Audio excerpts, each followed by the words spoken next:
So hello everyone, welcome to my channel the gossips B. आज हम करेंगे कुछ छोटी मोटी गॉसिप्स। पाक से जुन कोरियन ड्रामा वर्ल्ड के एक ऐसे नाम है जिन्हें किसी इंट्रोडक्शन की जरूरत नहीं है। Fight for my way, what's wrong with secretary Kim, Itaewon class, ये सब ड्रामा आपने जरूर देखे होंगे। लेकिन एक वक्त था जब उनकी पॉपुलैरिटी पीक पर थी। लोग सोच रहे हैं व्हाट हैपेंड टू पाक से जुन। तो चलिए आज के इस वीडियो में हम बात करेंगे उनकी करियर जर्नी के हाइज एंड लोज के बारे में, उनके रिसेंट कंट्रोवर्सीज और क्या वो कमबैक कर पाएंगे या नहीं। पाक सो जुन का जन्म 1988 में हुआ था और उन्होंने अपना डेब्यू किया 2011 में। शुरुआत में कुछ छोटे रोल्स मिलते रहे, लेकिन उनका टैलेंट सबको दिख गया। 2017 में फाइट फॉर माय वे ने उनका करियर लिटरली बूस्ट कर दिया। एक रिलेटेबल मिडिल क्लास यूथ का रोल जिसमें उनका कॉमिक टाइमिंग और इमोशनल डेप्थ दोनों साइन कर गया। उसके बाद 2018 में आई what's wrong with secretary Kim. ये तो एक ग्लोबल हिट बन गई। ऑफिस रोमांस के जेनरी में ये ड्रामा आइकॉनिक बन चुका है। 2020 में ईटेवन क्लासेस ने उनकी एक्टिंग को नेक्स्ट लेवल पर ले गया। इंटेंस, इमोशनल और इंस्पिरेशनल कैरेक्टर ने उनकी वर्सटैलिटी प्रूफ की। इतने सारे सक्सेसफुल ड्रामा के बाद उन्होंने मूवीज में भी अपना लक आजमाया और 2023 में फाइनली उनका हॉलीवुड डेब्यू हुआ द मार्वल्स के साथ। मार्वल सिनेमैटिक यूनिवर्स का हिस्सा बनना किसी भी एशियन एक्टर के लिए ह्यूज डील होता है। लेकिन प्रॉब्लम ये थी कि उनका रोल बहुत छोटा था, कुछ मिनट्स का स्क्रीन टाइम और mostly comic relief type performance. Fans disappointed हो गए, स्पेशली कोरियन फैंस, जिन्हें लगा था उनका फेवरेट एक्टर हॉलीवुड में भी धमाका करेगा।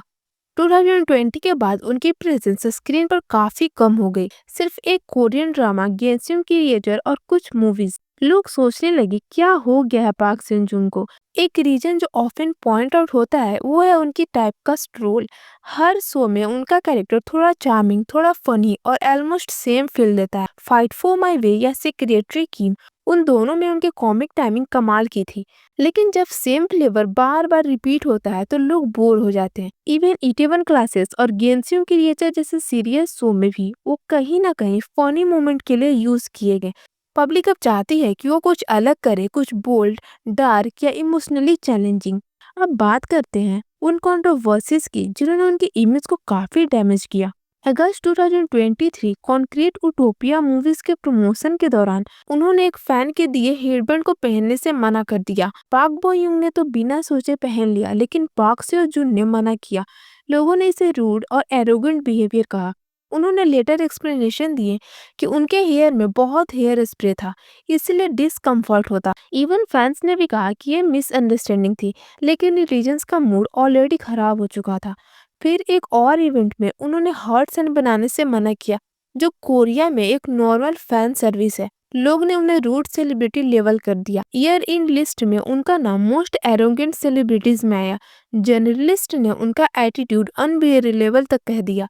सबसे बड़ा बैकलेस आया 2014 के एक ओल्ड इंटरव्यू से, जो 2021 में वायरल हुआ।